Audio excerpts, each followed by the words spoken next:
ఎందుకు అట్లా టెన్షన్ పడుతున్నావు అంటాడు. టెన్షన్ కాక ఏముంది నాయన, మామూలు సంగతి కాదంటే అప్పుడు నేను ఏం చేయలేననే కదా నీ ఫీలింగ్. కాదులే నాయన, నువ్వు గొప్పట్టు నువ్వు చేస్తావంటే మరి సోదేది నీది అంటే, కాదులే నాయన, కాదు లేదు, క్లారిటీ లేకుండా ఉండొద్దు. క్లియర్గా చెప్పు నాకు, మీరు చెప్పండి.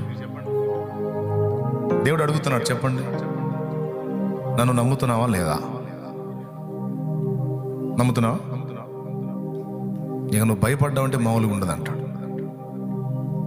నీకు అర్థమైతే స్తోత్రం చెప్పుకొని నీకు ధైర్యంగా ముందుకు సాగు. ఈ నూతన సంవత్సర శుభారంభంలో సమస్తము సమకూర్చి నీ మేలు కొరకు జరిగించే బంగారు తండ్రి నీకున్నాడు, నమ్మకమైన అయ్యమనుకున్నాడు నాయన. కాబట్టి ఆయన వైపు చూస్తూ ధైర్యంగా ముందుకు సాగు. సంతోషంగా సంతోషంగా సంతోషంగా విజయోత్సవంతో, ఉల్లాసముతో, ఉత్సాహముతో, నూతన ఆనందముతో, క్రొత్త తైలముతో నింపబడి happy new year, happy new year అని చెప్పుకోవటం కాదు, నీ లైఫ్లో ఈ సంవత్సరం అంతా చూపించు. ఓ దేవుని కృప నీకు నాకు మనందరికీ తోడై ఉండును గాక.